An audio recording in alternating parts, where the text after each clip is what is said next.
तो चलने वाले सुनिए कि अपना लेना देना कैसी हो मेरे मित्र सना भाई। आज की इस वीडियो में मैं तुम्हें बताने वाला हूँ कि तुम अगर केदारनाथ जाने का प्लान कर रहे हो नेक्स्ट ईयर, इस साल जाना तो मुश्किल है भाई, क्योंकि जिस हिसाब से केदारनाथ में भी हालत चल रही है ना, तो मैं तो तुम्हें प्रेफर करूंगा कि तुम इस साल बिल्कुल मत जाना, ठीक है।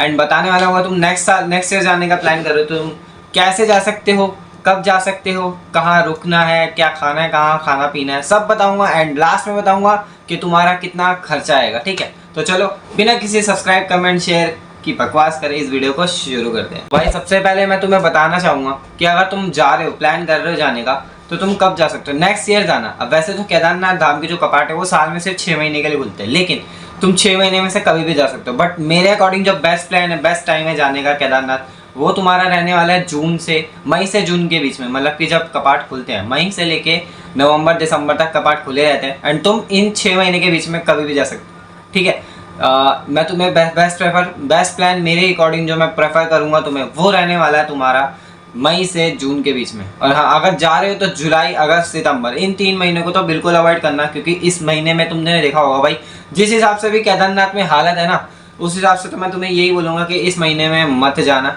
जाना है तो अक्टूबर या नवंबर में जाओ, या फिर मई या फिर जून में जाओ जब कपाट खुलते हैं, ठीक है। इन 4 महीने के बीच में जाओ, 3 महीने तो बिल्कुल ही अवॉइड करो, ठीक है। 2 महीने बिल्कुल अवॉइड करो, जुलाई और अगस्त और सितंबर, ये 3 महीने अवॉइड करो। जा रहे हो तो अगर जून और मई से जून के बीच में जाओ, या फिर अक्टूबर से नवंबर के बीच में जाओ। इन 3 महीने, इन 4 महीनों के बीच में कभी भी चले जाओ, ये 2 महीने बिल्कुल अवॉइड करो, ठीक है, 2-3 महीने, ठीक है। एंड सेकेंडली मैं तुम्हें बताता हूँ कि तुम्हें जाना कैसे। अब देखो, जा तो तुम कहीं भी सकते हो, कहीं से भी सकते हो, इंडिया में तुम कहीं भी रहते हो। कोई कोलकाता में रहता है, कोई चेन्नई में रहता है, कोई अपना यूपी में रहता है, कोई बिहार में रहता है, कोई महाराष्ट्र, कोई गुजरात, ऐसे सब इलाकों में से तुम लोग होंगे। लेकिन मैं तुम्हें प्रेफर करूंगा, मैं तुम्हें बताऊंगा जो दिल्ली में लोग रहते हैं वो कैसे जा सकते हैं, ठीक है। तो दिल्ली में जो लोग रहते हैं उनको मैं बताना चाहूँगा, फर्स्ट ऑप्शन तो उनके पास है बस। IRCTC के यहाँ से बस चलती है, मतलब दिल्ली अजमेरी गेट से। एंड बस अड्डे बहुत सारे हैं जहाँ से तुम डायरेक्ट हरिद्वार की बस ले सकते हो, ठीक है। हरिद्वार की बस लो, ठीक है। वहाँ पे रात को 8-9 बजे तक हरिद्वार पहुँच जाओ। वहाँ पे फिर अपना गंगा दर्शन करो, नहाओ धो। उसके बाद सुबह 5 बजे वहाँ से सोनप्रयाग की बस चलती है, जिसका फेयर केवल और केवल 600 रुपये रहता है। वैसे तुम सोनप्रयाग पर पहुँच सकते हो,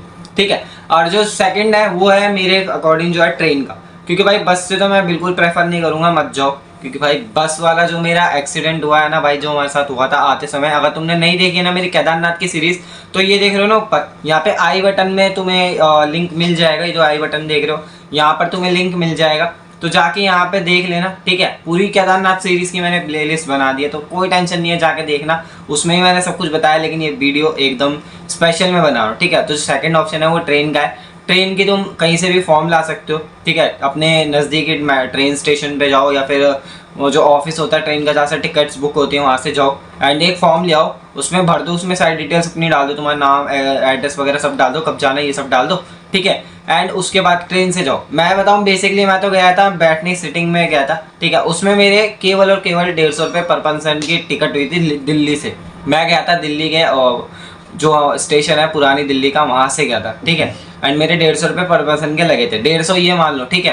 एंड मैं 4 बजे वाली ट्रेन में बैठा था, तो और मैं रात को 8-9 बजे पहुँच गया था अपना हरिद्वार, बिल्कुल टेंशन फ्री होकर, कोई बिना किसी दिक्कत के, ठीक है। एंड उसके बाद हरिद्वार में हम नहाए धोए, अच्छे से नहाना धोना, हर की बोरी पे फ्रेश होना। उसके बाद सुबह 5 बजे हरिद्वार के बस स्टैंड से चलती है सोनप्रयाग के लिए बसें, जिसका फेयर और केवल 600 रुपये रहता है। 600 से 700 के बीच में तुम्हें बसें मिल जाएगी, तो टेंशन मत लेना, कोई दिक्कत नहीं आने वाली है। 600-700 में बैठ के आराम से अपना जाना बस के अंदर। वो तुम्हें दिन के 1 से 2 बजे के बीच में छोड़ देगी। मैं तो 1 बजे पहुंच गया था, मैं मेरा बताऊं तो सही में, तो ठीक है। अगर जाम मिला तो 3 से 4 बज सकता है, लेकिन मैं 1-2 बजे पहुंच गया था। एंड जब तुम सोनप्रयाग पहुंच जाओगे ना, तो वहाँ पे तुम्हें काफ़ी सारे ऑप्शन मिलेंगे रुकने के लिए। और हाँ, तुम्हें मैं बताना चाहूँगा, तो तुम्हें जब तुम सोनप्रयाग पहुँचोगे तो वहाँ पे डोर मैट्रिमनीज भी मिलेगी, जो कि केवल तुम्हें 250 रुपये में मिल जाएगी। तो 250 रुपये में तुम्हारे मैट्रिमनी का खर्चा हो गया, डोर मैट्रिमनी का खर्चा हो गया, ठीक है। एंड उसके साथ मैं तुम्हें एक और चीज़ बताना चाहूँगा, जाने से पहले रजिस्ट्रेशन करके जरूर जाना, रजिस्ट्रेशन करके ज़रूर जाना नेक्स्ट ईयर जा रहे हो तो, ठीक है। पोर्टल आता है, उस पर पोर्टल पे रजिस्ट्रेशन ज़रूर कर लेना, ठीक है, केदारनाथ के ट्रिप पे, क्योंकि रजिस्ट्रेशन के बिना स्लिप के तुम्हें वहाँ एंट्री नहीं करने देंगे, दर्शन करने नहीं देंगे। तो ज़रूर से ज़रूर भाई याद से अपने रजिस्ट्रेशन ज़रूर करा लेना, नहीं तो नहीं जा पाओगे तुम। और मैं सच बताऊं, रजिस्ट्रेशन की कोई फीस नहीं लगने वाली है, फ्री ऑफ कॉस्ट रजिस्ट्रेशन होगी, तो टेंशन फ्री रहना, कोई पैसे नहीं लगने वाले तुम्हारे रजिस्ट्रेशन के, ठीक है। और उसके बाद जब तुम सोनप्रयाग पहुंच जाओगे तो 1 बजे से रात को सुबह 3 बजे तक तुम रुकोगे, ठीक है। अपने डॉर्मेटर मंदिर में रुकोगे, फ्रेश होगे, आराम करोगे। फिर उसके बाद मैं तुम्हें बेस्ट टाइम बताऊं चढ़ाई शुरू करने का, केदारनाथ धाम पे ऊपर जाने का जो बेस्ट टाइम है वो मेरे अकॉर्डिंग रहने वाला है सुबह 4 से 6 बजे के बीच में, ठीक है। 4 से 6 बजे के बीच में तुम ट्राई करना कि सोनप्रयाग से गौरीकुंड जरूर पहुंच जाओ, ठीक है। अब वहाँ पे मैं तुम्हें बताऊं, सोनप्रयाग से थोड़ा आगे जाओगे, जब तुम अपनी रजिस्ट्रेशन चेक करा के आगे जाओगे तो उसके बाद तुम्हें जीप्स मिलेगी, जिसका सोनप्रयाग से गौरीकुंड तक का जो फेयर रहता है वो केवल 50 रुपये रहता है। तो 50 रुपये में तुम्हें वो 5 किलोमीटर और ट्रैवल करके गौरीकुंड तक छोड़ देंगे, ठीक है। उसके बाद मैं तुम्हें बताऊं, और तुम्हारा जो ट्रैक रहने वाला है वैसे तो 22 किलोमीटर का है, लेकिन 5 किलोमीटर तुम माइनस कर दो सोनप्रयाग से गौरीकुंड के, ठीक है। तो उसमें से तुम्हें 16-17 किलोमीटर का ट्रैक बचता है, ठीक है। वो तुम्हें पैदल या फिर खच्चर से या फिर हेलीकॉप्टर से, हेलीकॉप्टर का तो देखो छोड़ ही दो, क्योंकि मैं तुम्हें प्रेफर करूंगा अगर जा रहे हो ना तो पैदल ही जाओ भाई, क्योंकि पैदल में जो एक्सपीरियंस मिलता है ना, जो नज़ारे देखते हुए तुम जाओगे वो घोड़े, कच्छर या फिर पालकी में या फिर एरोप्लेन में नहीं है, ठीक है। तो मैं प्रेफर करूंगा कि तुम जा रहे हो तो पैदल ही जाओ, पैदल में ज़्यादा मज़ा आता है, ठीक है। तुम फोटोज वोटोज अपनी फैमिली के साथ जा रहे हो तो फोटोज वोटोज खिंचवाते हुए जाओ, मैं भी गया था। और मैं सोच रहा हूँ कि दोबारा नेक्स्ट ईयर दोबारा चलें, अगर तुमने सपोर्ट बनाया, तुमने, अगर मैं तुम्हें बोल दे रहा हूँ, तुमने 1000 सब्सक्राइबर्स मेरे बर्थडे से पहले यानी कि 13 मई 2025 से पहले अगर तुमने मेरे 1000 सब्सक्राइबर करवा दिए तो मैं तुमसे वादा करता हूँ कि मैं हरिद्वार, सॉरी केदारनाथ जरूर जाऊँगा, दोबारा जाऊँगा, तुम्हें पूरा गाइडेंस दोबारा बताऊँगा, ठीक है। एंड ऐसी बात पे चैनल को भाई, मैं देखो पूरी वीडियो में मैंने बोला नहीं है, अब बता रहा हूँ जब वीडियो एंड होने वाली है, तो चैनल को सब्सक्राइब जरूर कर देना अगर तुमने अभी तक नहीं किया है। वीडियो पसंद आए तो लाइक कर देना एंड और शेयर कर देना अपने फ्रेंड के साथ। एंड अपना फेवरेट पार्ट जरूर बताना, एंड तुम कब जा रहे हो मुझे कमेंट्स में ज़रूर बताना, ठीक है, कब जा रहे हो, ताकि मैं उस हिसाब से प्लान बनाऊँ। वैसे बेस्ट प्लान था मैं मई से जून के बीच में जाऊँगा जब कपाट खुलते हैं, ठीक है।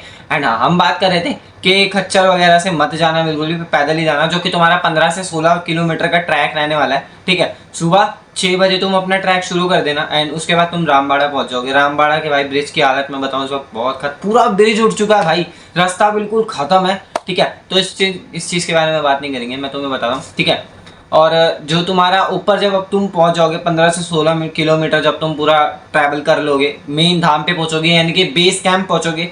बेस कैंप पहुंचने के बाद तुम्हें वहाँ पे काफ़ी सारे ऑप्शंस मिलेंगे स्टे करने के लिए, जैसे कैंप्स मिलेंगे एंड टेंट्स मिलेंगे, होटल्स मिलेंगे, एंड एक टीन के छप्पर ऐसे भी बने हुए होते हैं। मैं तुम्हें प्रेफर करूंगा वो लेना, टेंट बिल्कुल मत लेना, क्योंकि केदारनाथ में जो है ना बारिश कभी भी हो सकती है एंड बारिश में जो टेंट है वो काम नहीं करते हैं भाई। मैं रुका हुआ हूँ, मेरी वहाँ हालत ख़राब हो गई थी, मेरी वहाँ तबीयत ख़राब हो गई थी। अगर तुमने नहीं देखा ना तुम लोग देख लेना, जाके आई बटन में एंड डिस्क्रिप्शन में मैंने लिंक दे दिया प्लेलिस्ट का, पूरी देखना, ठीक है। मज़ा आएगा काफ़ी ज़्यादा तुम्हें दर्शन करने में, ठीक है। एंड तुम्हें बताऊँ भाई, वहाँ पे बिल्कुल भी टेंट वगैरह प्रेफर मैं तुम्हें नहीं करूँगा, ठीक है। और हम 12 बंदे गए थे, हम टेंट के टीन में रुके थे।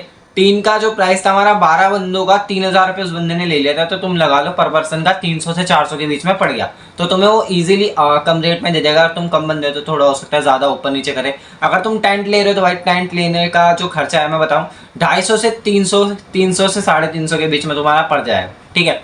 एंड रही बात खाने पीने की, तो नीचे से जब तुम खाने पीने लगोगे तो तुम्हारा जो पराठे का प्राइस है, वहाँ आलू के पराठे, मैगी, चाय, कॉफ़ी, इन सब के अलावा तुम्हें कुछ नहीं मिलेगा। तो तुम इस चीज़ की उम्मीद छोड़ देना कि तुम्हें वहाँ स्वादिष्ट पकवान खाने को मिलेंगे, ठीक है, मिलेंगे, लेकिन वो ऊपर किसी किसी स्पेसिफिक जगहों पे, लेकिन ज़्यादातर जो जगह है वहाँ पे तुम्हें पराठे, मैगी, चाय, मैगी, पराठे, ये 3 चीज़ों के अलावा और कुछ नहीं मिलेगा। पानी की बोतल नीचे से स्टार्टिंग होते हुए 30, 40, 50, 60, 80, 90, 100 ऊपर तक जब तुम पहुँच जाओगे तो तुम 100 रुपये की बोतल मिलेगी। जो एक पराठा है वो तुम्हें 70 से 80 रुपये के बीच का मिलेगा, जो कि नीचे 60 रुपये या 50 रुपये का मिल रहा था। एंड मैगी के प्राइस वहाँ पे 100 रुपये हो जाते हैं ऊपर जाके, नीचे भाई 40, 50, 60 ऐसे रहते हैं, ठीक है। तो तुम्हारा ये हो गया रुकने का। तो अब मैं तुम्हें बताता हूँ, अगर तुम वहाँ पे दर्शन वर्शन सब कर लोगे, एंड वहाँ एक VIP दर्शन भी होते हैं जो कि मैंने वीडियो में बना रखा है, लेकिन मैं तुम्हें दोबारा बताता हूँ। अगर तुम्हें VIP दर्शन करने हैं, VIP Darshan in the sense, अगर तुम्हें आराम से बैठ के शिवलिंग की पूजा करनी है, उस पर मतलब बेलपत्र वगैरह जो भी चढ़ाते हैं वो सब चीज़ की पूजा करनी है तुम्हें, तो इसके तुम्हें 7 बंदों के 5500 रुपये देने पड़ेंगे। अब तुम चाहे उसमें एक बंदा जाओ, चाहे से 7 बंदे जाओ, चाहे से 8 बंदे जाओ, लेकिन तुम्हें देने पड़ेंगे पूरे 5500 रुपये। उसमें तुम्हें आराम से शिवलिंग के आगे बैठाएंगे, तुम्हारी पूजा कराएंगे, अर्चना पूजा श्रद्धा वगैरह सब पूजा तुम ही करोगे शिवलिंग की, ठीक है। तो तुम्हें उसका 5500 रुपये देना पड़ेगा एक फेर, ठीक है। मतलब 5 से 6 बंदों का 5500 रुपये लगता है। कितना मुझे आइडिया नहीं है क्योंकि मैं भी भूल चुका हूँ, बहुत टाइम हो गया ना, 2-3 महीने हो चुके हैं गए हुए, ठीक है। एंड सेकेंडली मैं तुम्हें बताऊँ, तुम जब नीचे आओगे तो नीचे मैं बोलना चाहूँगा, जैसे मान लो तुमने 20 तारीख को दर्शन वर्शन सब कर लिए, तो और 20 तारीख की तुमने दर्शन वर्शन सब कर लिए, एंड भैरव घाटी भाई ज़रूर जाना। एंड तुम्हें प्रेफर करूँगा जब तुम भैरव घाटी जा रहे हो तो भाई रात के टाइम बिल्कुल मत जाना, सुबह अर्ली मॉर्निंग चले जाओ, 7 बजे से, सुबह 7 बजे से शाम को 6 बजे के बीच में तुम कभी भी चले जाओ। लेकिन रात के टाइम भाई वहाँ मत जाना, क्योंकि वहाँ के लोग भी जो है, वहाँ के लोकल्स जो है वो मना करते हैं, क्योंकि उस टाइम वहाँ पे भाई बहुत नेगेटिव एनर्जीज जो होती हैं वो वहाँ पे भ्रमण करती है, घूमती है एक तरीके से, ये समझ लो, ठीक है। तो मैं एक ही चीज़ बोलूँगा, रात के टाइम भाई बिल्कुल मत जाना, ठीक है। सुबह से शाम के बीच में, सुबह 7 बजे से शाम को 6-7 बजे तक तुम बीच में कभी भी चले जाओ, ठीक है, भैरव घाटी। लेकिन जाना जरूर, ज़्यादा कठिन चढ़ाई भी नहीं है, मतलब सही है, जैसे मतलब तुम्हें केदारनाथ की ओरिजिनल ट्रैक मिलता है वैसे सेम चढ़ाई होगी, कोई ज़्यादा मुश्किल चढ़ाई नहीं है और ज़्यादा भी नहीं है, मात्र 900 से 1 किलोमीटर तक के बीच की चढ़ाई, ज़्यादा भी नहीं है। ये भी मैंने ज़्यादा बोल दिया, मेरे को चढ़ने में मैं सही बताऊँ तो 5 से 10 मिनट लगे थे, ठीक है, ऐसे ही होगा। एंड अब मैं बात करें तो तुमने केदारनाथ में दर्शन वर्शन सब कर लिए, अगर तुम्हें और भी कोई डाउट है तो मुझसे तुम कमेंट में, नीचे तुम्हारा कमेंट बॉक्स जो है वो खुला पड़ा है, बेझिझक कुछ भी पूछ सकते हो, ठीक है, मैं तुम्हारा रिप्लाई ज़रूर करूँगा कमेंट में, ठीक है। एंड मैं बताऊँ, अब तुम नीचे आ रहे हो तो नीचे तुम्हें मैं बताऊँ तो सुबह 12 बजे तुम अगर नीचे कपाट से उतर रहे हो तो तुम एक काम करना, दिन में 12 बजे से अपनी नीचे की उतराई शुरू करना सोनप्रयाग के लिए, ठीक है। एंड रात को कोशिश करना कि रात को 10 या 11 बजे तक तुम नीचे उतर जाओ, आराम से नीचे आना, कोई जल्दीबाजी नहीं है, क्योंकि जो सोनप्रयाग से जो बसें मिलती है ना वो भाई सुबह 4 से 6 बजे के बीच में मिलती है। तो तुम ये मत सोचना कि तुम्हें जल्दी बस मिल जाएगी, ऐसा नहीं होने वाला है। जो तुम्हें बसें मिलने वाली वो सुबह 4 से 6 बजे के बीच में मिलेगी, क्योंकि मेरे साथ भी यही होता, मैंने वहाँ के लोकल से ही पूछा था तो उन्होंने भी यही बोला था कि सुबह 4 से 6 बजे के बीच में बसें मिलती है। तो तुम्हें भी यही कोशिश करना है कि भाई सुबह 4 से 6 बजे के बीच में तुम निकलो, मतलब बस स्टैंड तक पहुँचो सोनप्रयाग के, ठीक है। और तुम्हें एक चीज़ और बता दूं, आराम से फोटो खिंचवाना भाई, ज़्यादा जल्दीबाजी मत करना। हाँ ये रखना कि तुम्हें ऊपर पहुंचना है, लेकिन ज़्यादा भी मत रुकना, ना ज़्यादा जल्दी चलना, आराम से चलना अपना, और पानी वानी पीते हुए चलना। एंड अभी मैं तुम्हें लास्ट में बताऊंगा कि तुम्हें वहाँ क्या क्या लेके जाना है, क्या क्या नहीं लेके जाना है, किन किन चीज़ों का तुम्हें ध्यान रखना है, ठीक है। और जो तुम्हारे वापस आने का फेयर है वो भी इतने का पड़ेगा। सोनप्रयाग से हरिद्वार का फेयर जो है तुम्हारा वो 600 रुपये पड़ेगा, ठीक है। एंड हरिद्वार से तुमने मतलब तुम्हारे पर डिपेंड करता है तुम कैसे आते हो। वहाँ से अगर तुम प्राइवेट बस से आते हो तो तुम्हारा 700 से 800 का फेयर पड़ सकता है हरिद्वार से दिल्ली का। एंड अगर स्लीपर लेते हो तो 1200 से 2000 के बीच में मान लो तुम्हारा ही, ठीक है। एंड जो अगर तुम लोकल से आ रहे हो, मतलब जो रोडवेज होते हैं, तो तुम्हारा उसमें जो है 300 से लेके 400 के बीच में तुम्हारा फेयर पड़ सकता है। तो उसकी टेंशन तुम मत लेना कि तुम्हारा मतलब ज़्यादा खर्चा लगेगा। अब मैं तुम्हें प्रेफर करूँगा भाई रोडवेज में आना, ठीक है, रोडवेज में आना, चाहे तुम हरिद्वार दिन के 1 बजे पहुंचो चाहे 2 बजे पहुंचो। वैसे मैं तुम्हें बता देता हूँ कि जो तुम्हारी बस है जो सोनप्रयाग से तुम्हें हरिद्वार छोड़ेगी ना, वो तुम्हें दिन के 1 से 2 बजे के बीच में हरिद्वार छोड़ देगी। सुबह 4 बजे निकलेगी तो दिन से 1 के 2 बजे के बीच में तुम पहुंच जाओगे। एंड हरिद्वार के बस स्टैंड से तुम कभी भी मतलब एनी टाइम वहाँ से बसें गुजरती रहती है, तो दिल्ली के लिए तुम कभी भी बस ले सकते हो जिसका फेयर 300 से 400 के बीच में होगा। तो तुम आराम से उसमें बैठ के घर पहुँच जाना अपने, ठीक है। बाकी अदर स्टेट्स का जो है वो तुम्हें सेम टू सेम पड़ने वाला है। वो डिस्टेंस के ऊपर मेंटेन करता है कि कितना तुम्हारा डिस्टेंस है तुम्हारा घर से, तुम्हारी सिटी से हरिद्वार का, ठीक है। और हाँ, कोई डायरेक्ट रूट नहीं है, ऐसा नहीं है कि तुम अपने होम स्टे से डायरेक्ट केदारनाथ पहुंच जाओ, तो भाई ऐसा कुछ नहीं होने वाला। अगर तुम अपनी गाड़ी करते हो तो तुम्हारा ये पॉसिबल है, लेकिन ऐसी कोई डायरेक्ट ट्रेन नहीं है, डायरेक्ट कोई बस नहीं है जो कि तुम्हें डायरेक्ट अपने होम स्टे से तुम्हारे केदारनाथ तक तुम्हें छोड़ दे। तो ऐसा तुम्हें कुछ नहीं मिलने वाला, पहले तुम्हें हरिद्वार आना ही पड़ेगा। और हाँ, मैं तुम्हें एक चीज़ बता दूं, अगर तुम भोले बाबा के दर्शन करने जा रहे हो, केदारनाथ जा रहे हो, तो तुम्हारा गंगा घाट जाना ज़रूरी है, वो कंपलसरी है। क्योंकि भाई बिना गंगा घाट के दर्शन किए 4 धाम की यात्रा, जो हमारे उत्तराखंड के 4 धाम है उनकी यात्रा जो है वो, मतलब उत्तराखंड के पंच केदार जो है उनकी यात्रा सफल नहीं मानी जाती है। तो तुम केदारनाथ भाई, मैं तुम्हें प्रेफर करूँगा जल्दी से, पहले अगर जा रहे हो केदारनाथ कहीं भी जा रहे हो तो तुम उत्तराखंड में कहीं भी अगर जा रहे हो तो हरिद्वार पहले ज़रूर जाना, ठीक है। एंड सेकेंडली मैं तुम्हें बताता हूँ, अब ये हमारा सब कुछ हो चुका है। एंड इसका जो फेयर है पर पर्सन का मैं तुम्हें मेरे अकॉर्डिंग बता रहा हूँ, 5,000 से लेके 10,000 के बीच में तुम्हारा पड़ने वाला है। वो तुम पे डिपेंड करता है।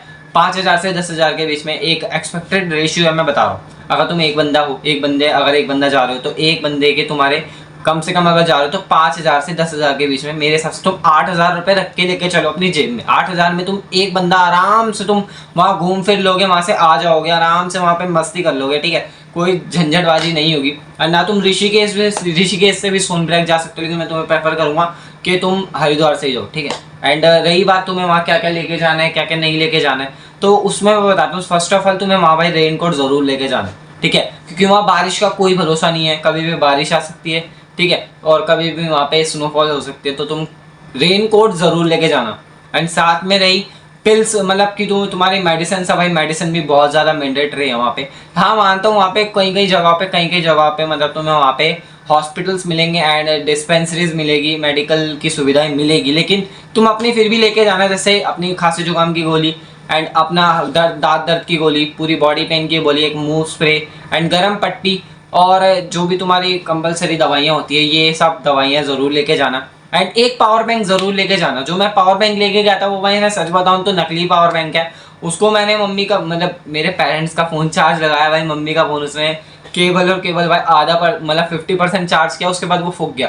एंड जो उसकी बैटरी कैपेसिटी है वो 10,000 है, लेकिन वो बिल्कुल भी 10,000 नहीं है। तो तुम्हें मैं प्रेफर करूँगा कि अच्छी कंपनी का ही एक पावर बैंक ले लेना, कोई नकली सा पावर बैंक मत लेना, नहीं तो तुम वहाँ बहुत गंदे फंस जाओगे। क्योंकि वहाँ जो चार्जिंग की होल्ड्स है, मतलब जो चार्जिंग कैपेसिटीज़ है, मतलब जो होते हैं ना, मतलब क्या कैसे बताऊँ तुम्हें, जो वहाँ पे चार्जिंग की सुविधाएं हैं, जो इलेक्ट्रिसिटी की सुविधा है वहाँ तुम्हें बहुत कम मिलने वाली है, क्योंकि भाई वो पहाड़ पे मिलेगी लेकिन बहुत कम मिलेगी। तो मैं इसलिए बोलूँगा कि भाई पावर बैंक जरूर लेके जाना अपने साथ, ठीक है, एंड एक रेनकोट जरूर लेके जाना। और हाँ, एक जोड़ी कपड़े लेके जाना मत भाई, एक जोड़ी, 2 जोड़ी लेके जाना। एक जोड़ी तुम्हारा जो पहन के जाओगे वो, एंड एक जोड़ी जो तुम हरिद्वार में पहनोगे वो। हरिद्वार में जब तुम स्नान करोगे, गंगा स्नान करोगे या फिर हाथ में धोगे, लेकिन कपड़े जरूर चेंज करने तुम्हारे हरिद्वार में, ठीक है वो। एंड एक जोड़ी तुम केदारनाथ के लिए एक्स्ट्रा लेके जाना, ठीक है। केदारनाथ में जब तुम डोर मैंडेटरी में रुकोगे, मतलब जो तुम सोनप्रयाग में रुकोगे वहाँ पे चेंज करना, ठीक है, वहाँ पे चेंज मत करना डायरेक्ट। अगर तुम और ऊपर जाते जाते तुम्हारे कपड़े भीग गए हैं तो तुम उसके लिए एक होता है ना इमरजेंसी के लिए एक जोड़ी कपड़े लेके जाना, एंड एक मोटी सी जैकेट रख लेना, ठीक है। और खाने पीने का मैं सच बताऊं तो भाई बैग में कुछ मत डालना भाई, खाने पीने का तो मेरे हिसाब से मैं तुम्हें बोलूंगा कि खाने पीने का बैग में 1% सामान मत डालना। हाँ, नींबू पानी के पाउच, रसना के पाउच और अपनी मेडिसिन वगैरह जरूर रखना, एंड विटामिन सी की टैबलेट जरूर रख लेना, ठीक है। ये सब मैं तुम्हें प्रेफर करूंगा, लेकिन ज़्यादा खाने पीने का चक्कर मिर्ची मतलब होता है ना कि अपन नमकीन ले जाते हैं, बिस्कुट ले जाते हैं, ऐसा मत लेके जाना, क्योंकि भाई वहाँ तुम्हें भरपूर मिलने वाला है खाना पीने का। हाँ, थोड़ा महंगा मिलेगा क्योंकि ऊपर जाते जाते भाई ऊपर लाने में उनकी मेहनत लगती है। तो मैं तुम्हें प्रेफर करूंगा कि खाने पीने का बिल्कुल मत लेके जाना, थोड़ा बहुत रख लेना, ज़्यादा मत रखना, ठीक है। क्योंकि बैग जो है तुम्हें कोशिश करना है, जो अब जब तुम ऊपर जा रहे हो तो तुम्हारा बैग कम से कम हल्का हो, ठीक है, ज़्यादा भारी ना हो। बस उसमें एक जोड़ी कपड़े होने चाहिए, एक रेनकोट होना चाहिए, एंड उसके अंदर एक पावर बैंक होना चाहिए, एंड अब तुम्हारी जो मेडिसिन है वो होनी चाहिए बस। और विटामिन सी की गोलियां होनी चाहिए, एंड रसना के पाउच होने चाहिए नींबू वाले, ठीक है, वो रख लेना। नींबू वाले जो लेमन वाले चलते हैं ना वो रख लेना, बस, ज़्यादा कुछ नहीं, और कुछ नहीं ले जाना तुम्हें। और अपना फ़ोन, अगर तुम वीडियो बनाते हो तो फ़ोन चार्जर और पावर बैंक ये सब तो लेके जाना, ठीक है। बाकी फालतू का अगड़म सगड़म सामान कुछ मत लेके जाना। और रही बात तुम्हारी एक्स्ट्रा लगेज की, वो तुम कहाँ रखोगे, तो तुम जब सोनप्रयाग पहुँचोगे तो वहाँ तुम्हें लॉकर्स मिल जाएंगे, जो कि तुमसे केवल और केवल जो तुम्हारा ट्रॉली वाला बैग होता है, जो टायर्स वाला बैग होता है, उसका केवल और केवल तुम्हारा 100 रुपये पर डे का चार्ज लगेगा, सॉरी 150 रुपये पर डे का चार्ज लगेगा। अगर तुम्हारा हाँ वो टांगने वाला बैग है तो उसका तुम्हारा केवल और केवल 50 रुपये से 100 रुपये के बीच में चार्ज लगेगा एक दिन का, ठीक है। तो तुम ज़्यादा सामान मत घसीटना भाई अपने साथ, कि थोड़ा सा सामान लेके जाना, 2 जोड़ी कपड़े, रेनकोट, पावर बैंक एंड कुछ मैंडेटरी जो हमारी मेडिसिन होती है वो लेके जाना, बस, ज़्यादा कुछ नहीं। और रसना के पाउच और विटामिन सी की गोलियाँ, बस, ज़्यादा कुछ मत लेके जाना। और हाँ, जूते ज़रूर रख लेना भाई, जूते ऐसे लेना कि तुम्हारे जो जूते हैं वहाँ पे कीचड़ खान बहुत होता है, तो ऐसे जूते लेना कि तुम्हारे वो जूते जो हैं वो वाटर प्रूफ हो, एंड कीचड़ में फिसले ना, क्योंकि वहाँ बहुत कीचड़ होता है भाई, तो जिसमें तुम फिसल भी सकते हो। एंड तुम्हारे जूते अगर वाटर प्रूफ नहीं हुए तो तुम्हारे पैरों में पानी घुस जाएगा, जिस वजह से तुम बीमार भी हो सकते हो। तो ऐसी गलती बिल्कुल मत करना भाई, जूते अच्छे से रखना। और दिल्ली से ही पहन के जाना जूते, चप्पल वगैरह का झंझट मत पालना भाई कि तुम्हें चप्पल ही पहन के जानी घर से ही वो जूते पहन के चले जाओ, ठीक है। क्योंकि चप्पल वप्पल जितना कम सामान लेके जाओगे ना तुम वहाँ पे, मैं उतना बता रहा हूँ, तुम्हारी यात्रा उतनी अच्छी रहेगी क्योंकि तुम्हें टेंशन नहीं होगी, तुम फ्री होके चलोगे। ठीक है, तो अगर तुम्हें कुछ भी समझ नहीं आया तो बाकी तुम्हारे लिए कमेंट सेक्शन खुला है मित्रों, मेरी मित्र से ना, तुम्हारे लिए कमेंट सेक्शन खुला हुआ है नीचे, कुछ भी पूछो, कभी भी पूछो, मैं तुम्हारा रिप्लाई 24/7 कभी भी, जब मेरे को टाइम मिलता है कमेंट्स में जब चेक करता हूँ तब तुम्हारा रिप्लाई जरूर करूँगा। एंड हाँ, मैं तुम्हें एक चीज़ और बोल दूँ, मैं नेक्स्ट ईयर ज़रूर प्लान कर रहा हूँ, और कुछ भी पूछना हो तुम कमेंट्स में पूछ सकते हो। अगर ये वीडियो तुम्हें अच्छी लगी हो तो सब्सक्राइब जरूर लाइक कर देना इस वीडियो को, एंड चैनल को सब्सक्राइब कर देना। एंड अपने फ्रेंड्स के साथ, अपनी फैमिली के साथ, अपने दोस्तों के साथ, जिनके साथ तुम प्लान कर रहे हो जाने का, उनके साथ ज़रूर शेयर करना। ठीक है, और नेक्स्ट ईयर दोबारा चलेंगे। अगर भाई अगर बाबा ने बुलाया, तुमने अगर सपोर्ट किया और बाबा का बुलावा रहा तो नेक्स्ट ईयर ज़रूर चलेंगे दोबारा से। ठीक है, एंड कमेंट कर देना अपना फेवरेट पार्ट, अगर कोई क्वेश्चन मन में हो, कुछ पूछना हो तो मुझे ज़रूर पूछ सकते हो तुम। ठीक है, बाकी अगर कुछ भी मन में डाउट हो, सलाह हो, कुछ लेना हो, कुछ भी पूछना हो तो कमेंट सेक्शन तुम्हारे लिए हमेशा खुले है। चलो मिलते हैं नेक्स्ट वीडियो में, अगर कुछ भी पूछना हो। ठीक है, चलो मिलते हैं नेक्स्ट वीडियो में, तब तक के लिए bye and thanks for watching my video.